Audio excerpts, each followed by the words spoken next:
See my can you see my slides? Perfect. Good. Well, lovely to be with you all. And yes, as Jane says, it's quite a connection, I think, between the two presentations, because perhaps kind of dealing with our own mortality is probably our number one, for many people, the number one kind of anxiety and difficulty, but perhaps dealing with climate change might be up there as well in terms of dealing with something really difficult.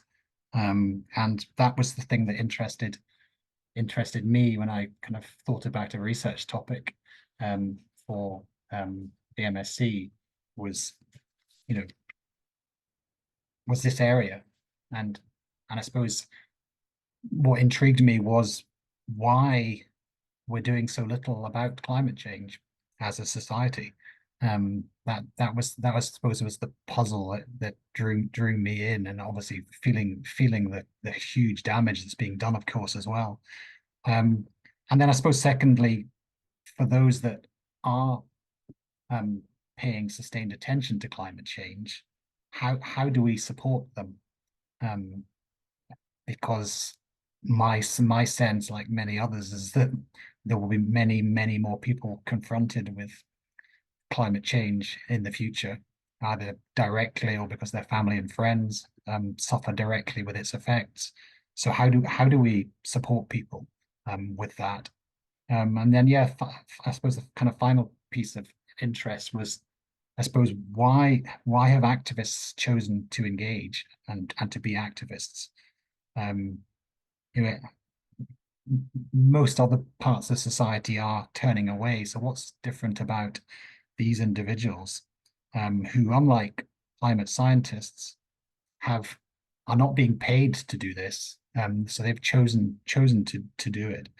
Um, and yeah, as we'll see, some I think of the cohort that I recruited would had been drawn to activism through a conceptual, almost scientific understanding of what was happening, whereas others in the cohort had come more with a sense of deeply feeling the suffering that was being caused. But I suppose the reason why I chose activists was that I saw them as a proxy for wider society when, as I say, more people will be forced to pay attention to this issue. And so I saw this group as a proxy for that. So I was gonna run through some of the kind of points that came out from the literature in kind of why we're not dealing with climate change and how do we deal with it. So yeah, I think the first one will be probably familiar to many of you who've been following and practicing mindfulness, and that's, I suppose, around cognitive reframing and emotional reflexivity. Quite a mouthful, but I suppose what that effectively means is, as I think many of you kind of probably know, cognitive reframing really forming a different relationship with our thoughts, and perhaps taking our thoughts slightly less seriously, which I think when anxious thoughts are arriving in your head about climate change, that's quite an important skill to develop. Um, and secondly, and probably even more importantly, is the relationship with our emotions. And rather than, as one kind of quote goes, which I quite like, um, rather than us having rather than the feelings having us having feelings. So being able to have some agency around our emotions associated with such a difficult topic. And yeah, I kind of in the in my thesis looked at three particular emotions which seemed very relevant to climate change. The first was fear, which of course at a subconscious level drives a lot of behaviors in the world. And I think fear of at a subconscious level for climate change is probably preventing people actually feeling kind of that they can do something about it. So developing the capacity to look at it and see the fear and still go towards it, I think is quite important in this area.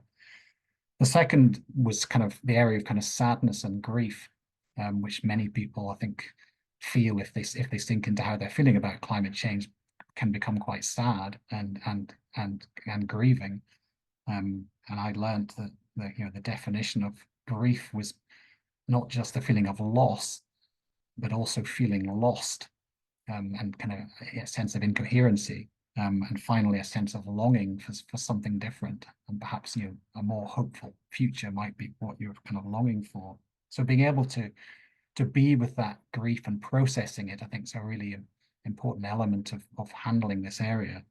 And then the third one was anger, the third emotion that I looked at specifically, where particularly the younger generation, I think there's a lot of people feeling very angry about the situation that we find ourselves in, and using the energy of anger in a positive way, I think, is one of the benefits of being able to be a bit more reflexive about it.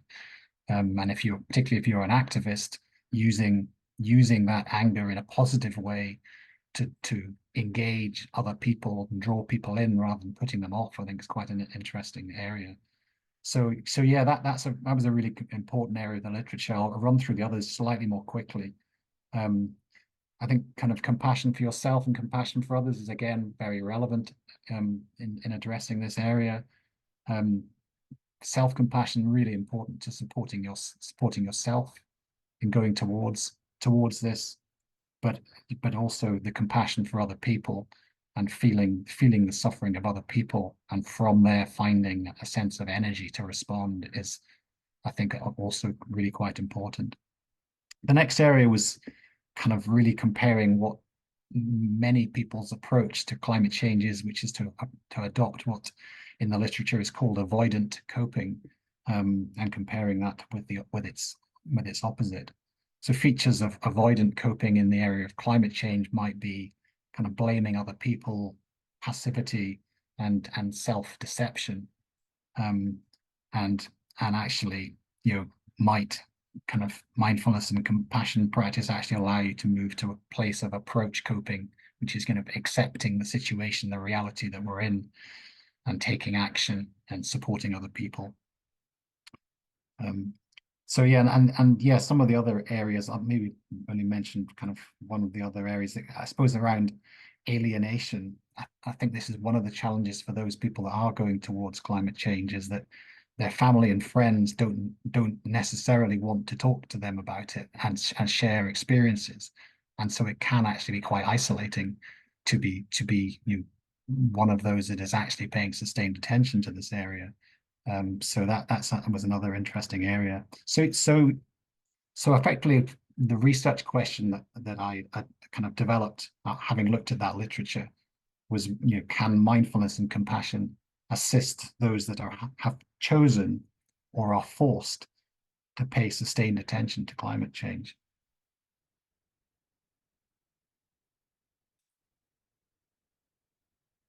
In terms of how I went about looking at that research question, as I said, recruited 7 climate activists, and felt like the only real way that to explore this area was to actually speak to them in depth, so effectively a qualitative study, of in-depth semi-structured interviews, both before and after an intervention. Um, and that intervention was the kind of 10-week MBLC course, and also a day of work that gets called the work that reconnects, which is, as some of you will probably have come across, is kind of developed by Joanna Macy, and which is particularly targeting, I think, processing grief and other difficult emotions towards climate change. And yeah, I've put down out there on the slide the makeup of the 7 that I recruited.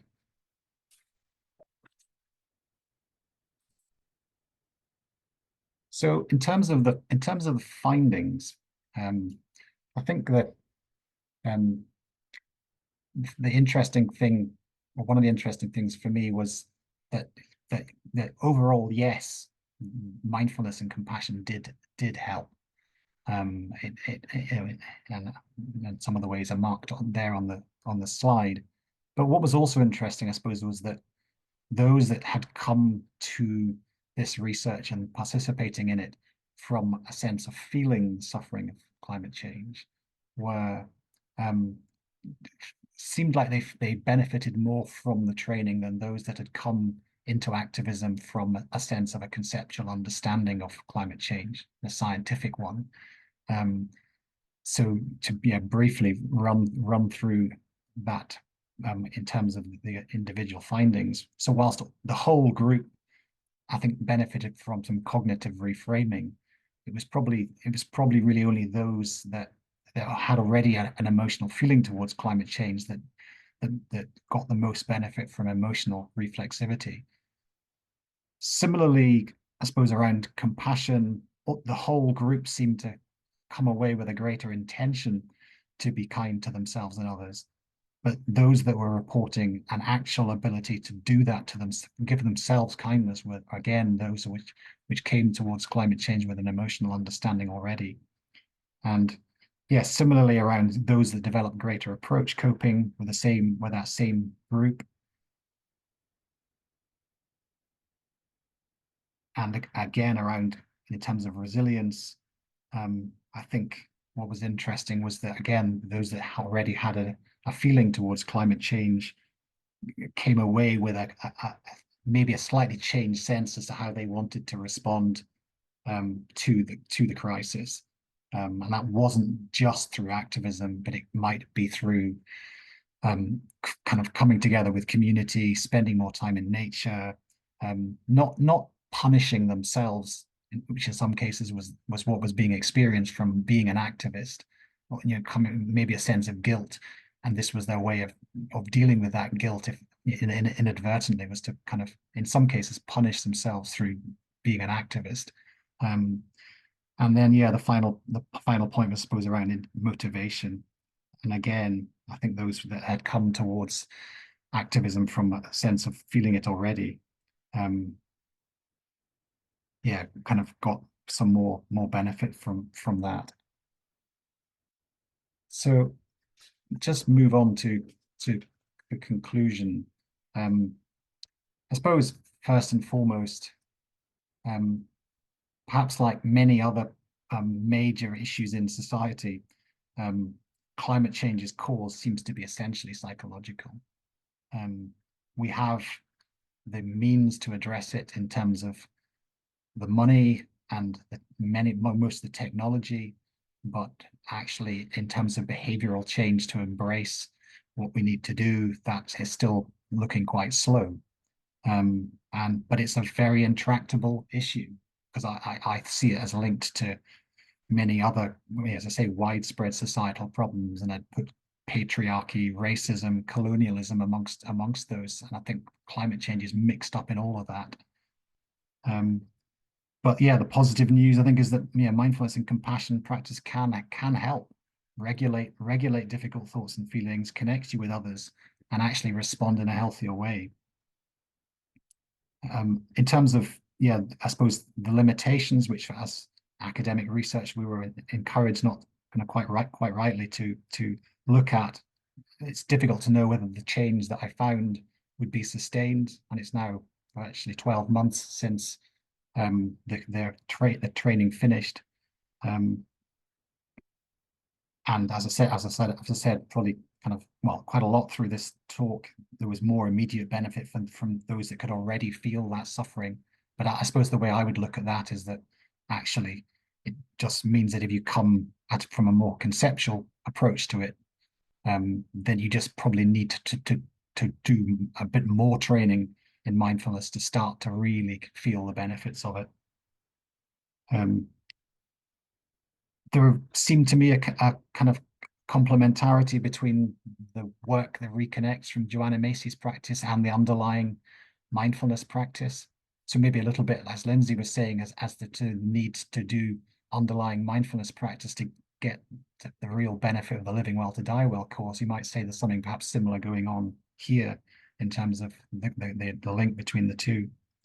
And then the final point I wanted to make was just that this sense that we really need to think about proactively kind of bringing mindfulness training out into society to help people prepare themselves really for what is coming in terms of more challenging times with climate change.